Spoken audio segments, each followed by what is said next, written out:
6. Cord, a mulher dos picos, enfiou a mão no barril, depois puxou-a para fora, deixando grãos grossos de lábios escorrerem entre seus dedos. Isso revelou os vermes. Embora fossem geralmente da mesma cor do grão, eles se desenrolavam e se contorciam na superfície, depois se enterravam novamente. Todos os barris? Rins perguntou. Todos e nesses, disse Clisted, acenando para que seus marinheiros abrissem mais 2 barris. Vim buscar suprimentos para a comida, disse a mulher dos picos em voz baixa, um aletiano acentuado. E descobri. Eles são, cada um essa coisa. Rins observou, preocupada, enquanto os marinheiros demonstravam a presença de vermes nos outros barris. Ela continuava querendo encontrar tempo para conversar com Cord, mas a mulher estava passando seu tempo na cozinha, ajudando a alimentar a tripulação. Isso reforçou a suposição inicial de Rins de que ela era uma serva. Os radiantes, no entanto, não tratavam Cord dessa forma. Então, quem era ela e por que ela estava aqui? O grão foi amaldiçoado, Clisted murmurou. Transmutador sombrio, realizado por paixões malignas durante a tempestade. Ou, Rins disse, tentando manter a cabeça fria, nós simplesmente compramos um estoque com larvas dormentes escondidas dentro. Nós verificamos tudo, disse Clisted. Nós sempre verificamos. E olha, este primeiro barril sobrou de um dos nossos estoques originais adquiridos em Cidade Tailém. Este outro veio de um reabastecimento inicial, e esse nós pegamos há apenas 2 dias. Todos têm vermes agora. Ela pegou os outros 2 marinheiros assentindo, murmurando sobre transmutação de almas das trevas. Grãos com vermes não eram a pior coisa. Muitos marinheiros já tinham comido isso durante uma longa viagem. Mas o aparecimento repentino de vermes logo após o reabastecimento, infestando todos os seus barris, isso seria visto como um mau presságio. Era uma coisa antiga da superstição tailena. As paixões, dizia-se, mudavam o mundo. A gênese espontânea foi refutada várias vezes, armeiro. Rins disse a Clisted. Isso não aconteceu porque há algum tipo de transmutador sombrio a bordo de nosso navio. Talvez tenha acontecido por causa do nosso destino, ele respondeu. Os homens sonham sonhos terríveis, cheios de premonições, e sua terrível paixão cria presságios. Os outros marinheiros assentiram novamente. Tempestades. Com isso e com a morte do animal de estimação do navio no dia anterior à partida, bem, a própria Rins quase acreditou. Ela precisava mudar essa atitude rapidamente. Clisted, quanto da tripulação sabe disso? Todos eles, Hebsk, ele respondeu, olhando para a mulher dos picos.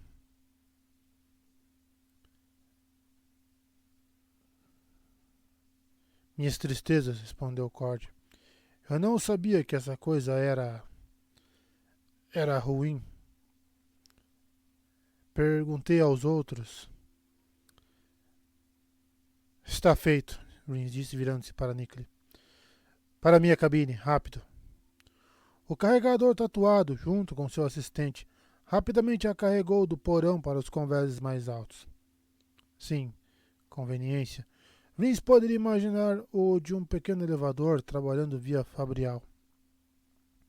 Quando chegou à sua cabine, ela encontrou Lopen esperando por ela.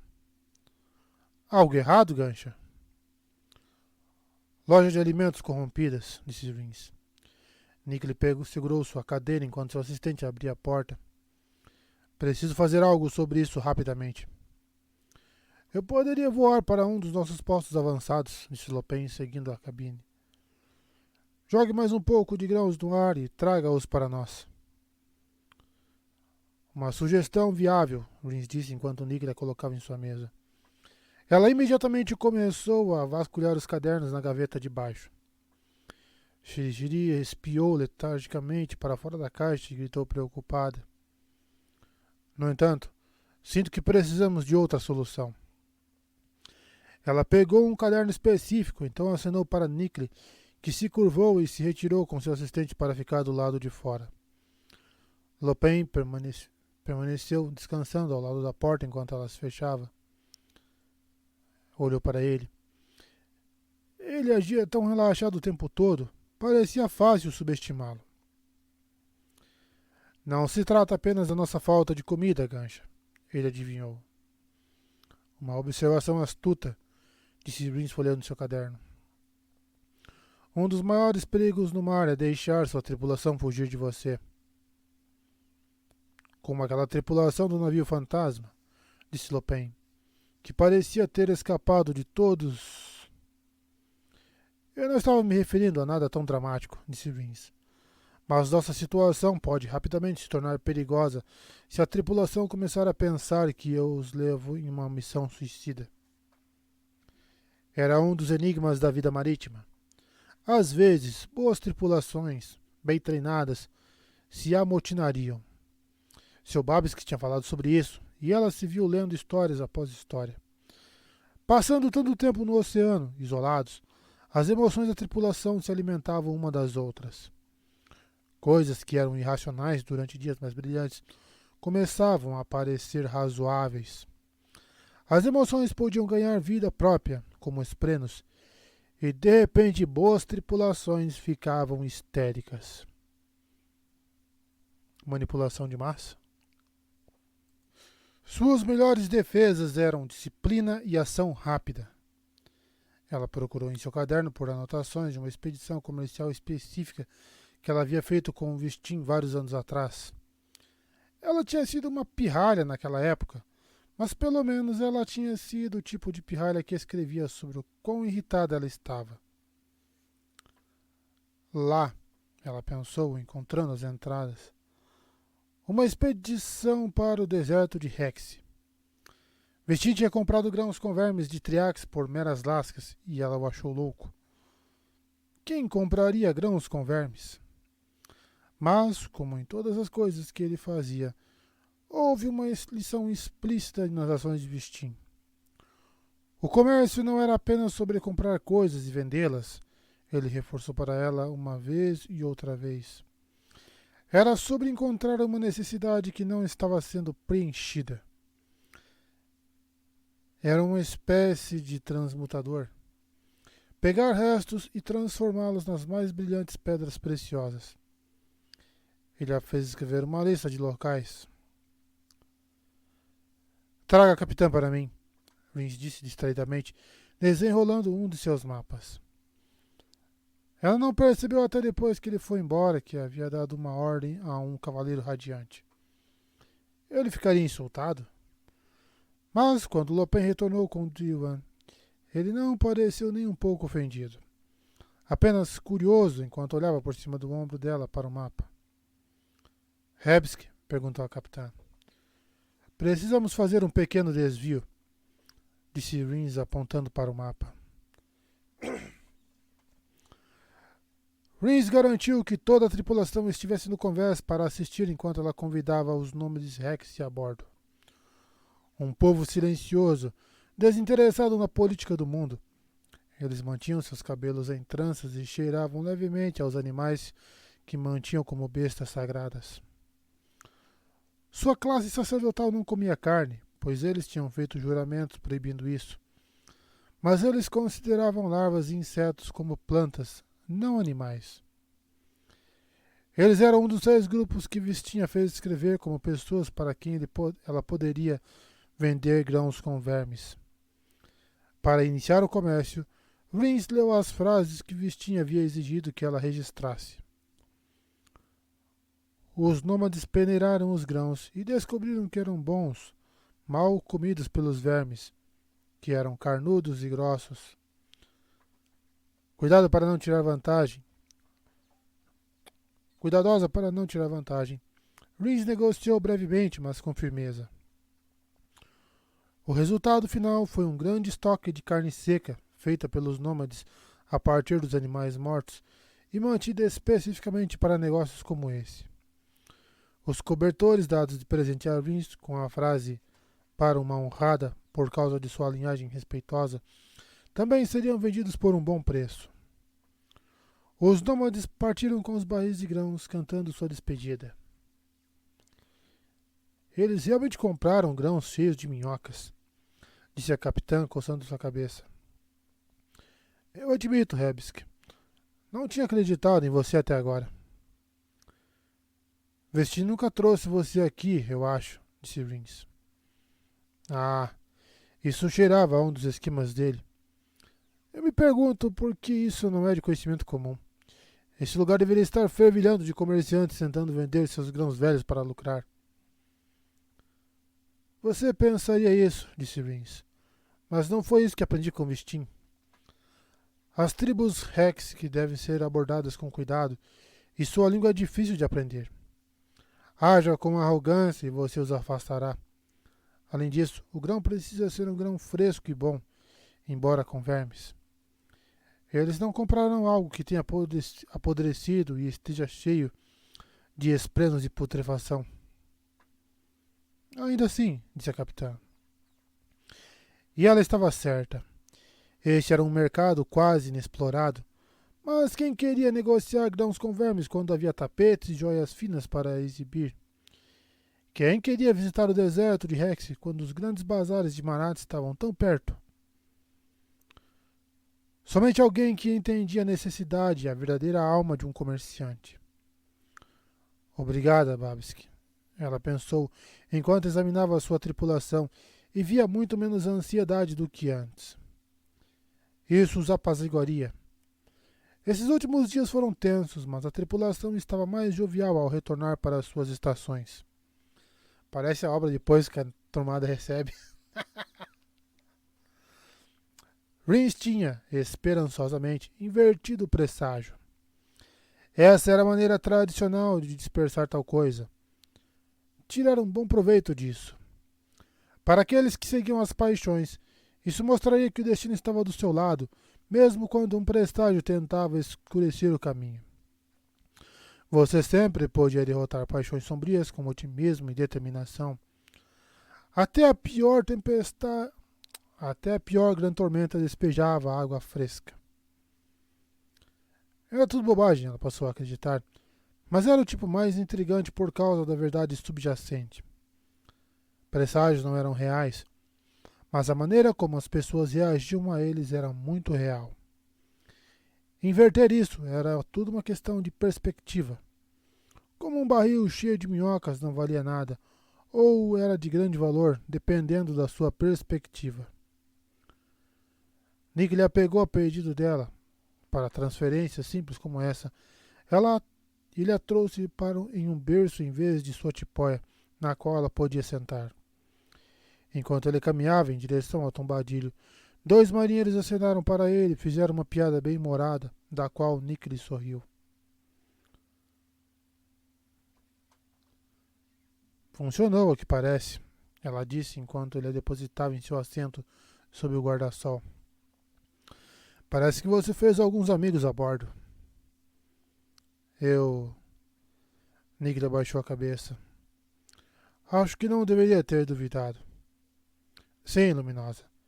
Eles comem comigo agora. Perguntam sobre minha terra natal. Eles não são tão preconceituosos quanto eu pensava. Eles são e não são, ela disse. Como eu disse, marinheiros e um navio podem ser um grupo unido. Mas estes aqui no Vaga-Vela escolheram este dever, preferindo viagens de longa distância que os levem a novos lugares. Eles não são do tipo que não gostam de alguém somente porque ele parece um pouco diferente. Pelo menos, não mais do que desconfiam de qualquer outra pessoa que não faça parte da família do navio. Você só precisava se juntar a essa família. Nick ajoelhou-se ao lado da cadeira enquanto se prendia ao cinto. Você também é diferente do que eu esperava, Luminosa. Eu pensei que trabalhar para uma comerciante envolveria... Bem, obrigado pela maneira como você tratou aqueles nômades antes e pela maneira como você me trata. por sua sabedoria. Gostaria que fosse minha sabedoria, Nikley, disse Vince. Foi treinada muito bem por um professor que eu não merecia e nunca poderei corresponder. Luminosa, disse Nikley. Você parece estar fazendo um bom trabalho, na minha opinião. Ela apreciou as palavras, mas agora que sabia que a tripulação sentia por ela, achou mais difícil silenciar a voz interior. Aquela que sussurrava que ela não merecia ser dona deste navio. Ela não havia conquistado essa posição. Ela não havia ganhado dinheiro, provado sua perspicácia ou trabalhado o seu caminho até se tornar uma capitã de navio. Tudo o que Rins possuía, ela havia recebido, ou havia ganhado. Havia uma verdade desconfortável na maneira como a capitã a encarava. Rins não tinha sido testada. Ela não merecia. Até vitórias como a que ela havia conquistado hoje foram alcançadas apoiando-se em Vestin e suas lições. Ela não pararia de fazer isso, é claro. Ignorar o que lhe foi ensinado por algum tipo de despeito petulante era exatamente o tipo de coisa que a jovem ela teria feito. Aquela voz persistia mesmo assim. Sabe, Nick lhe disse, ainda ajoelhado ao lado de sua cadeira e examinando o navio. Eu tenho essa parte estranha, talvez egoísta, dentro de mim que não queria que a tripulação gostasse de mim. Era mais fácil pensar em todos eles como intolerantes. Ele olhou para os próprios pés. Isso foi pequeno da minha parte. Não, é apenas humano da sua parte, disse Rins. Sabe, você ainda me deve a história do porquê você deixou sua terra natal. Não pense que eu esqueci. Não é uma grande história, Luminosa, ele disse. Somos uma pequena aldeia, meu povo. Não há muito de interessante sobre nós. Eu gostaria de ouvir de qualquer maneira. Nick pensou por um momento. Vince tinha viajado bastante pelo mundo e ela nunca tinha visto tatuagens como as dele. Elas tinham sido feitas por cima de algum tipo de tecido cicatricial, como se a pele tivesse sido esculpida, cicatrizada, e então coberta com tatuagens brancas. Fui traído, ele finalmente disse, por alguém em quem confiava. Logo depois, um de nós foi necessário para ir a Tailená. Meu povo, embora pequeno, gosta de saber o que está acontecendo nas grandes nações do mundo. Eu me voluntariei. Eu não teria que ficar perto daquele que me tratou assim. Isso só levantou mais perguntas em sua mente. Ela não o pressionou. Não parecia certo. Seu mestre tinha alguma sabedoria para compartilhar sobre traidores? Nick lhe perguntou. Sobre como lidar com alguém em quem você confia e se volta contra você? Vestin disse para sempre ler os contratos com os amigos uma vez a mais. Rins disse suavemente. É isso? Eu pedi a ele em outra ocasião para explicar. Ele disse, Rins, ser enganado é uma sensação terrível. Ser enganado por alguém que você ama é pior. Descobrir tal engano é como encontrar um oceano escuro e profundo, sem nada ao seu redor, exceto sombras em forma de coisas que você uma vez pensou que entendia e gostava. É doloroso além da explicação, mas isso nunca é motivo para fingir que não pode acontecer. Então leia esses contratos novamente, só por precaução. Nick resmungou. Isso é um tipo diferente de sabedoria do que eu esperava. Pensei que talvez esse homem vivesse uma vida puramente de caridade. Vestin é bom e honesto, disse Vince, mas você não ganha uma reputação para ambos sem que algumas pessoas vejam sua natureza como uma oportunidade. Ele havia alertado sobre esse fato também. E ela frequentemente se perguntava quais experiências específicas haviam lhe ensinado as lições dolorosas. Ele nunca havia compartilhado os detalhes. Luminosa, disse Nikley. Hesito em dizer isso, mas você deveria saber. Sou o tipo de pessoa que muitos ignoram e escuto bem. Eu ouço as coisas, eu acho. Luminosa. Acho que os Radiantes e seus amigos estão escondendo coisas de vocês. Por que eles fariam isso? Vince perguntou. Não sei. Mas eles estavam conversando e a Ardente contou a um deles para se acalmar, para que a tripulação, ou você, não escutasse. Algo a ver com a missão. Foi tudo que eu ouvi. Mas sinto que devo alientar que a mulher dos picos foi a primeira a descobrir os vermes.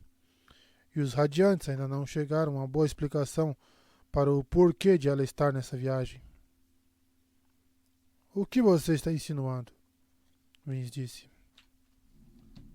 Sem acusar. Apenas estou compartilhando o que ouvi. Acho que podemos confiar nos Cavaleiros Radiantes, disse Vince. Tenho certeza de que as pessoas também pensavam isso há 2000 anos, disse Nikley. Então ele suspirou e se levantou. Mas eu provavelmente não deveria ter dito nada. Preciso ir até a cabeça? Não entendi nada. Mas voltarei em breve, Luminosa. Acho que a parte superior do navio. Vince descartou a ideia de que os Cavaleiros Radiantes haviam plantado aqueles vermes. Mas havia perguntas que incomodavam. Como aqueles vermes apareceram tão de repente? E o que matou o bicho de estimação da nave? Vince percebeu que não havia perguntado. Mas quando o navio partiu, ela considerou. Ela, obviamente, não seria a única que entenderia sobre os presságios. Apesar de serem absurdos, poderiam ter efeitos poderosos sobre as pessoas que os observavam. Se alguém quisesse interferir nessa missão, alguns presságios bem colocados seriam uma excelente maneira. Tenha cuidado ao tirar conclusões precipitadas, ela disse a si mesma. A solução era assistir. Porque se ela estivesse certa, outro presságio chegaria em breve.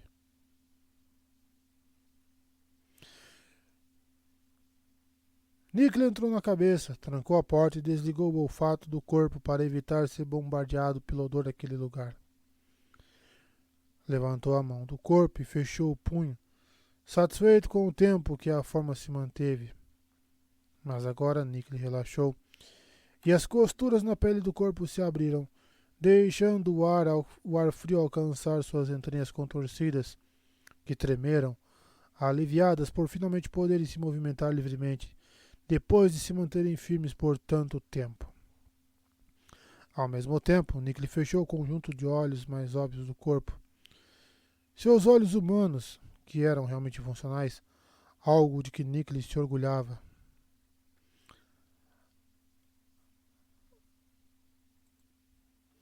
Agora aqui eu vou falar uma expressão que acho que ainda não tem na tradução, pelo menos eu ainda não li nenhum livro aí que está traduzido, mas vamos lá. No caso é uma raça. A maioria dos Sleepless usava olhos de suporte. Isso fazia com que suas linhas de visão ficassem fora, mais fáceis de notar. Com os olhos do corpo fechados, era mais fácil sentir os pedaços distantes de si próprio, espalhados por todo o rochar. E Nikley podia fazê-los zumbir, comunicando-se com os outros, falando diretamente de mente para mente, enquanto seus zumbidos eram interpretados por Hordelings, criados especificamente para esse propósito. Nós, Nikley enviou aos outros, temos um problema. De fato, Nicliasorm enviou Alalatuitador, que tinha um zumbido baixo e raivoso. Eles não estão respondendo aos seus encorajamentos para voltar. Você falhou. Outras medidas serão necessárias. O problema não é isso, Nick enviou. O problema é que estou começando a gostar deles. Isso não é inesperado. Yelamazin enviou. Tinha um zumbido suave e calmante. Era o primeiro, o mais velho dos enxames em Rochar. Nikli era o 24º, o mais novo deles. Eu gosto do vinculador, por exemplo, embora eu saiba que ele vai nos destruir. Ele não irá, Ziardio enviou. Seu zumbido era pontudo e agudo. Ele tomou a decisão de honra. É por isso que ele nos destruirá. E Yelamazin respondeu. Ele é mais perigoso agora, não menos. Este é um argumento diferente, disse Alalia o Itador, que era o terceiro, um enxame quase tão velho quanto Yelamazin. Você gosta desses humanos, Nikliasorn? Isso é bom. Somos tão ruins em imitá-los e você aprende bem com suas viagens. Mas de nós deveriam passar mais tempo estudando os humanos para nos tornarmos como eles. Além disso, Yelamazin disse, devemos ter compaixão por aqueles que devemos abater. É bom que você goste dos humanos. Mas temos que abatê-los? Nikli respondeu. Humanos são um fogo que deve ser contido, disse Yelamazin com seu zumbido áspero, com seu zumbido calmo. Você é jovem. Você ainda não foi separado durante a limpeza. Gostaria de tentar afastá-los novamente, enviou Nikli. Isso é uma bagunça, disse Alalia o Atidor, o mais bravo dos enxames. Não deveria ter chegado tão longe. Você deveria tê-los matados antes disso. Eles não deveriam ter encontrado a nave, Ziardio enviou. Tudo isso estaria contido se não tivesse sido descoberto. Foi enviado para afundar, Alalawatidor respondeu. Não poderia ter sobrevivido à tempestade sem ajuda. Sua descoberta não é coincidência. A Arclomedária nos cruza novamente, disse Yelamazin primeiro. Ele se intromete mais e mais. Ele se encontrou com esses novos radiantes. Temos certeza de que foi errado fazer isso? Nikli perguntou. Talvez fosse a jogada sábia. Você é jovem. Yelamazin enviou calmo e seguro. Sua juventude é benéfica em algumas maneiras. Você aprende mais rápido que nós, por exemplo. Nikli pôde imitar humanos melhor do que os outros. Quando o enxame que se tornou Nikli foi separado, ele já continha Hordlings evoluídos para esse subterfúgio. Nikli os havia evoluído ainda mais, e agora tinha certeza de que o corpo não precisava das tatuagens para cobrir as costuras em sua pele. Arclomedário é perigoso, Nikli enviou. Posso ver isso, mas não é tão perigoso como os verdadeiros traidores. Ambos são igualmente perigosos, Yelamazin enviou. Confie em nós. Você não carrega as cicatrizes da memória que os enxames mais velhos carregam. Devemos ouvir os jovens, Ziardio estalou. Eles não estão definidos em seus caminhos. Os humanos que vêm desta vez não são piratas. Primeiro, procurando apenas por lucro. Eles são mais persistentes. Se os matarmos, haverá mais. Meu plano é melhor, Alalwatidor enviou com um conjunto vigoroso de zumbidos ruídos. Deixe-os romper a tempestade. Não, disse Yelamazin. Não, nós devemos evitar isso. Neste ponto do conflito, a questão foi enviada a todos os enxames, todos os 20 que ainda aceitavam a liderança do primeiro, para perguntar. Era a hora de afundar o navio humano? As respostas foram contadas. Era um impasse, eles decidiram. Metade queria deixar os humanos chegarem à tempestade, onde eles cairiam aos ventos ou entrariam no reino dos insones. Metade queria matá-los imediatamente, antes da tempestade. Insônios e os Sleepless. Faz sentido. Vários, como Nickle, se abstiveram da votação. O próprio enxame de Nickle zumbia de alívio e satisfação com a incerteza dos outros. Essa era uma abertura. Eu gostaria de tentar mais uma vez afastá-los, Nickle repetiu. Tenho uma ideia que acredito que vai funcionar, mas preciso de ajuda. Isso foi enviado para outra votação, e os corpos de Nickle, os distantes, não na nave, todos vibraram de antecipação. Sim, a votação aconteceu. Nickle deveria ter permissão para tentar novamente. Dói-nos matar radiantes, muito menos um dos videntes, disse Ilasmazin, o primeiro. Você pode tentar esse plano. Se falhar, no entanto, farei outra votação. E você deve estar disposto a tomar medidas mais drásticas.